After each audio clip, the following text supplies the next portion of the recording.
বদরপুর কাদিমান দেখুন কি হালে জল আর জল, এমন পরিমাণে জল বাড়ের, মানে ঘন্টায় 1 বিঘা জল বাড়ের, পার ঘন্টায় 1 বিঘা জল বাড়ের।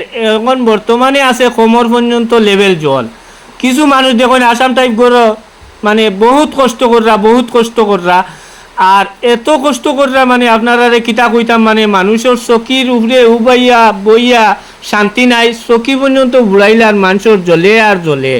দেখুন আপনারা সবচেয়ে বড় দুঃখ লাগে মানুষের পরিশ্রম, পেরেশানি, গেট সম্পূর্ণ জায়গার জল। এই জলের কারণে, ফ্লাডের কারণে দেখুন আপনারা, মানে এইটাও জল কিয়র জল, বৃষ্টির জল। বৃষ্টির যদি এত পরিমাণে যদি জল যদি হয়, আপনারা নিজে বিবেচনা করুন তে ফ্লাডের নদীর ভাঙ্গার জল কতটুকু হইব। আর এখন একটাও সলিউশন আছে, মন্ত্রী এমএলএর কাছে ভিডিওটা বেশি বেশি শেয়ার করি আপনারা দেন, পচাইয়া দেন যে টাইম ওয়াটার পাম্প আনক্কা, ওয়াটার পাম্প আনিয়া জলটা খাটক্কা, কাটিয়া নদীত পালাক্কা। গাঙ্গ একমাত্র একটাও সলিউশন আছে, ওয়াটার পাম্প ছাড়া আর কোনো গতি নাই।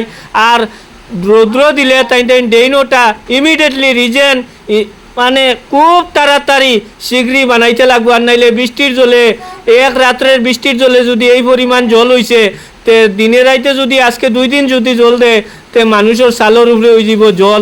কিছু ঘর আছে বিল্ডিং ঘর, তারা তো ভাই যাই হোক ওনারা টাইন বিল্ডিং ঘরের মাঝে উপরে থাকতে পারবা, কিন্তু আসাম টাইপ ঘরের মানুষের যাওয়ার জায়গা নাইতে ভাই। অকল দেখুন ড্রেন জাম হয়ে গেছে, রাস্তা কানো, আর এই গাওয়ালি রাস্তাটা কানো আপনারা দেখিয়া যান। আর এমন এক ভিডিও বানাইছি আমি, মানে বানানিত গিয়াও বহুত কষ্ট হয়েছে। মানে নোংরা পানির জল সব মানুষের গড়, ট্যাঙ্কির জল, লেতরা যত জল আছে দেখুন।